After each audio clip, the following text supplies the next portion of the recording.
The hall was dazzling, adorned with white and gold flowers decorating every corner, just as Anna had dreamed. I felt proud of her. Despite the ups and downs in our friendship, I had always admired her determination to do things her way. But as I walked through the hall, I could feel the stares of some guests, and one in particular, Dolores. Dolores had never liked me. From the beginning of my friendship with Anna, she made it clear that she thought I was inferior to her perfect daughter. Today, at the wedding, was no different. Her eyes scanned me from head to toe, as if trying to find something out of place. I took a deep breath, determined to ignore her. It was Anna's big day, and I would do everything to keep it from being ruined. While grabbing a glass of champagne, I heard Dolores's sharp voice echoing through the hall. "Did you see how Sophia looks today?" she asked one of Anna's aunts. "So daring for an occasion like this. It's almost as if she wants to be the center of attention." Her laugh was loud enough to attract stares. I closed my eyes for a moment, trying to control my anger. It wasn't the first of her malicious comments, but in this setting, surrounded by so many familiar faces, it felt even more humiliating. I tried to move away, chatting with other guests, but it seemed that wherever I went, Dolores followed with her sharp tongue and venomous remarks. "Anna, darling," I heard Dolores call out as she passed near us. "Do you think it was a good idea to invite someone like Sophia? I wouldn't want her to outshine you in the photos." Anna frowned, visibly uncomfortable. "Mom, please stop. This is my day, and I don't want any arguments." But Dolores just shook her head, muttering something about how some people didn't know their boundaries. My heart tightened. I knew Dolores was trying to provoke me into losing my temper, but I wouldn't give her that satisfaction. Not today. I kept my composure, trying to focus on the smiles and hugs around me, but inside, my blood was boiling. Watching Anna dance with her groom, I felt a mix of happiness for her and discomfort for myself. Dolores was testing me, and I knew I'd need all the patience in the world to get through the rest of the evening. At the back of my mind, the incident at the diner the day before kept playing on repeat. I knew something that could completely change the dynamics of that family, but this wasn't the right time. At least, that's what I told myself. If Dolores kept pushing, she might regret provoking me. My hand tightened around the glass, and I looked around. The hall sparkled with golden lights, laughter, and loud music filling the air. But for me, it felt like walking a tightrope. Dolores was watching me again, her lips curling into a triumphant smile. I turned to grab more champagne, as the feeling that something big was about to happen settled over me. That morning was supposed to be peaceful, just a moment to myself before the whirlwind of the wedding. I had left early to have breakfast at the diner in the town center, a simple yet cozy place with the constant smell of fresh bread and brewed coffee. I sat near the window, watching the world outside. I like people. I like imagining their stories. Perhaps it's a reflection of how I always try to understand what's happening around me, even when I'm not invited to do so. As I stirred my coffee, something caught my eye. Eduardo, Anna's father, entered the diner. Nothing unusual there, but he wasn't alone. Beside him, smiling in a way that seemed far too intimate for the occasion, was Camilla, one of the bridesmaids. I blinked a few times, trying to convince myself I was imagining things, but the way he pulled out the chair for Camilla, ensuring she was comfortable, left no room for doubt. There was something strange going on. I thought about looking away, but my curiosity got the better of me. Eduardo and Camila were talking in what appeared to be a conspiratorial tone. He leaned forward, gesturing animatedly, while she laughed softly, covering her mouth with her hand. It was different from the Eduardo I knew, always so serious and almost distant. Without thinking twice, I pulled my phone from my bag.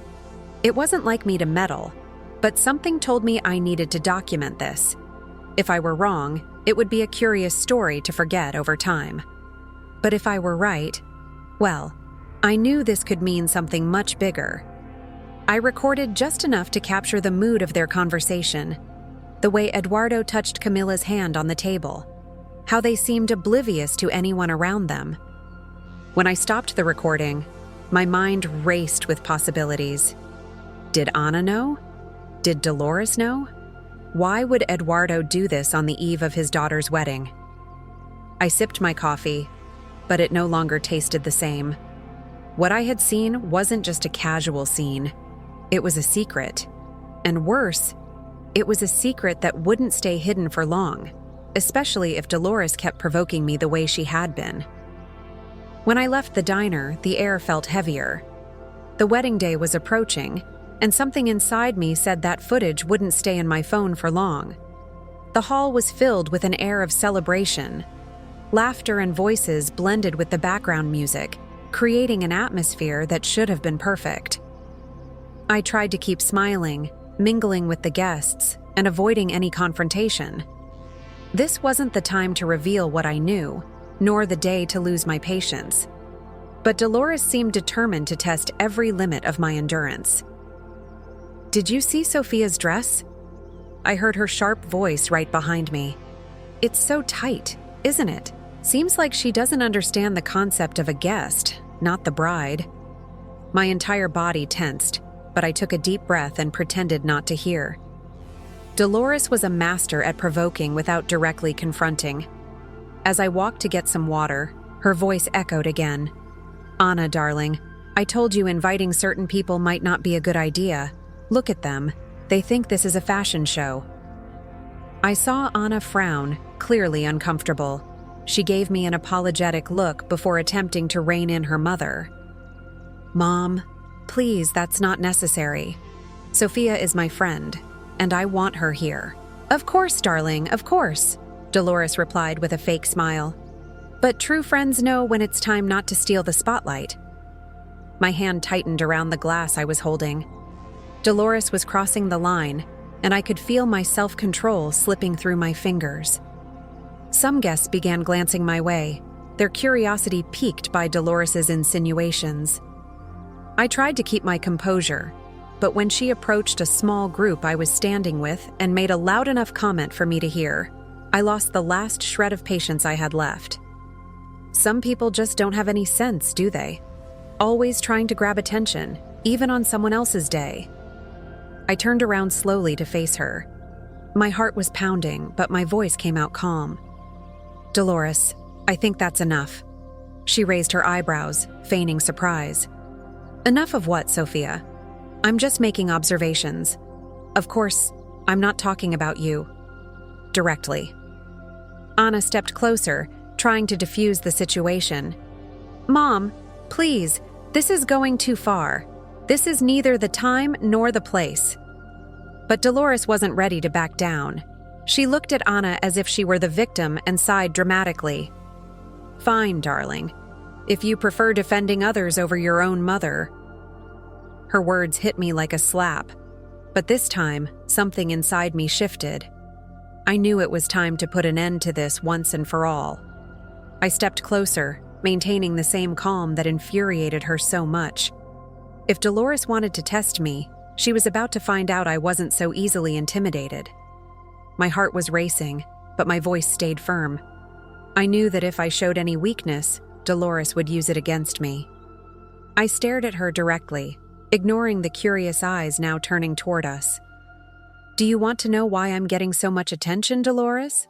I asked, with the calm of someone who had already decided to cross the line.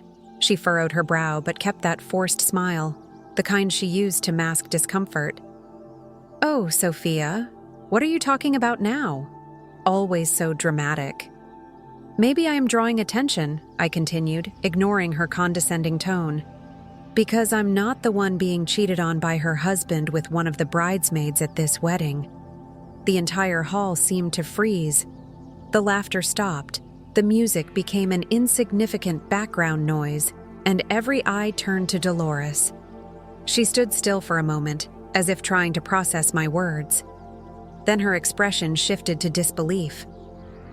"That's an outrageous lie," she snapped, her voice rising an octave. Ana rushed toward us, her face a mix of shock and confusion. "Sophia, what are you saying?" I turned to her, my heart heavy for having to do this on the most important day of her life. "Anna, I didn't want this to happen today. But your mother pushed me to this." I took a deep breath and continued, feeling the weight of each word. "Yesterday, I saw your father and Camilla together, at the diner. They were intimate, and I recorded it because I didn't want to believe what my eyes were seeing." Dolores stepped forward, indignation written all over her face. "Do you think anyone will believe such a ridiculous story? Eduardo would never do something like that, especially not with Camilla." I didn't say another word. I just pulled out my phone and played the video. The muffled sound of the recording filled the uncomfortable silence of the hall. Eduardo and Camilla, sitting together, their hands touching, exchanging looks of undeniable intimacy. The reaction was immediate. Dolores turned pale, as if all the blood had drained from her face. Eduardo, who had been chatting with other guests on the far side of the hall, noticed the commotion and started walking toward us. Camilla, who had been trying to blend discreetly with the guests, became visibly uncomfortable, her smile quickly fading. "Dolores," I said, lowering the phone, "before you humiliate me again, maybe you should take a look inside your own house." She turned abruptly to Eduardo, who was now standing next to her, looking as confused as he was guilty. "Is it true?" Her voice came out broken, almost a whisper, but everyone in the hall could hear it.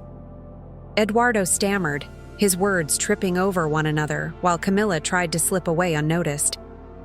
I can explain, Dolores." But Dolores didn't want explanations. Her face twisted in fury, and she started yelling, pointing her finger at him. "How could you do this to me? To our daughter on her wedding day?" Chaos erupted. Guests whispered among themselves while Dolores continued her outburst, now directing her rage toward Camilla, who froze mid-step and tried unsuccessfully to defend herself. Anna stood motionless beside me, tears welling in her eyes. I turned to her, feeling a crushing weight on my chest. "Anna, I'm so sorry. I never wanted this to happen today." She wiped her eyes, and to my surprise, she took my hand. Her voice was soft, but carried a firmness I had never heard before. "You don't need to apologize, Sophia. You did what had to be done." As Dolores continued her verbal assault and Eduardo shrank under the accusatory stares, Anna stepped forward, her face lit with an unexpected determination. "Enough!" Her voice echoed through the hall, silencing everyone, including Dolores. "Mom, Dad, Camilla, all three of you, out, now." The murmurs grew louder, but no one dared to intervene. Anna lifted her chin, staring them down in a way I'd never seen before. "This is my day, and I won't let you ruin anything else." I stood there, watching as she took control of the situation with an authority few knew she possessed. Deep down, I felt a mix of relief and pride. Anna had taken charge, but at the same time, I knew the day wasn't over yet, and the fallout from this revelation was only beginning. The hall seemed suspended in a bubble of tension, chaos still simmering around us, but Anna held firm. Her voice, so often gentle, now carried an undeniable weight. "I said out," she repeated, her eyes fixed on her parents and Camilla. Dolores looked at her, shocked, as if she had never expected such words from her daughter. "Anna, you can't do this. I'm your mother. I planned every detail of this wedding, and this is how you treat me?" Anna didn't blink. "You spent the entire night trying to humiliate my best friend, and now we've learned my father is cheating on me with one of my bridesmaids. Do you think you deserve to stay here after that?" Eduardo stepped forward, his face stricken. "Anna, please, No," Anna interrupted, her voice sharp. "I don't want to hear anything else. The three of you have done enough. Leave, or I'll ask security to escort you out." I didn't know what was more impressive, Anna's strength or the silence that had enveloped everyone in the hall. Dolores opened her mouth to retort, but Eduardo grabbed her arm, murmuring something that silenced her. Camilla, without a word, picked up her purse and began walking toward the exit, her face flushed with shame. The three of them left the hall under the watchful, judgmental eyes of the guests. As soon as the door closed behind them, Anna seemed to crumble for a moment, her strong facade trembling slightly. I approached slowly, hesitant, but she pulled me into a hug before I could say anything. "Sophia," she began, her voice low but filled with emotion. "I don't know what I would have done without you here today." "I'm so sorry, Anna," I whispered, a lump forming in my throat. "I never wanted this to happen today, on your wedding day. But your mother, she pushed me too far." Anna pulled back, holding my hands. "You did what you had to do, and honestly, I'd rather know now than keep living a lie." She wiped her eyes and took a deep breath, as if expelling all the pain she felt. "But this is still my day, and I won't let them take that away from me." She turned to the guests, who were still standing frozen, watching everything unfold. With a smile that seemed to emerge from deep within her resolve, Anna raised her voice. "Thank you all for being here and for understanding that some things are out of our control. But this is the most important day of my life, and I want to keep celebrating with the people who truly matter." The guests clapped, hesitant at first, but soon the atmosphere began to shift. The groom, who had been standing at the back of the hall, rushed to embrace her, and the love between them seemed to be the only solid foundation left in the chaos. I stepped back, watching everything unfold from a distance. The chaos was finally giving way to a sense of relief. Anna had made her choice, and now she could move forward with the wedding she had always dreamed of. But I knew that for me, that night wouldn't be so easy to forget. Something told me that, even though everything seemed to be settling down, there was still room for the unexpected. And somehow, I felt ready to face whatever came next. The party continued. Slowly, the music returned to fill the hall, and conversations resumed, albeit laced with hushed murmurs about what had just unfolded. I observed everything from a distance, a glass of champagne in my hand, feeling a mixture of relief and exhaustion. My role in that drama was over, but the consequences were just beginning for everyone involved. Anna was the first to show signs of moving forward. She and her groom were at the center of the hall, dancing as if nothing had happened. There was something different about her, a strength that had previously seemed hidden. Her decision to proceed with the wedding, despite the chaos, showed that she had chosen to prioritize what truly mattered. Dolores, on the other hand, was about to face a long emotional winter. Before leaving, I overheard guests whispering that she was in the parking lot, yelling at Eduardo, devastated. Her pride had been irreparably wounded, and the mask she wore to maintain appearances had finally fallen.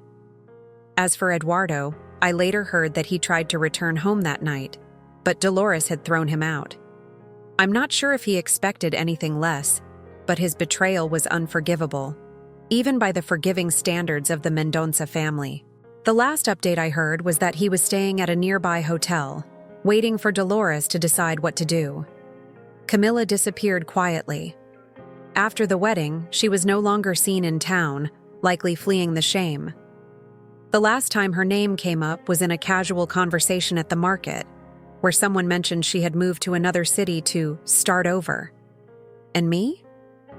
My life changed that night too. I realized something about myself needed to change. For years I had let Dolores belittle me, thinking it was best to avoid conflict and keep the peace for the sake of my friendship with Anna. But when I heard myself defending my dignity that night, I understood there was no more room for insecurity. The week after the wedding, Anna reached out to me. We sat together in my apartment, and she thanked me again for everything I had done. "You showed me a truth I needed to see," she said, her eyes filled with gratitude. "Not just about my family, but about the strength I have within myself." She asked to remain close, and I promised I would always be there for her. Our friendship, already strong, now felt unbreakable. I also decided to take better care of myself. That situation taught me never to allow anyone to diminish me, not even those who seemed more powerful or influential. I began investing more in my work, and within a few months, I secured new clients that transformed my career as a graphic designer. Anna's wedding was a turning point for all of us. For Anna, it was proof that she had the strength to break free from others' expectations. For Dolores and Eduardo, it marked the beginning of a life filled with the consequences of their actions. For me, it was the fresh start I hadn't realized I needed. Months later, as I sipped coffee at home, a soft breeze drifted through the window. I felt a lightness I hadn't experienced in a long time. That night had brought chaos, yes, but also clarity. I knew who I was and what I deserved. And that was enough to move forward, ready for whatever life had to offer.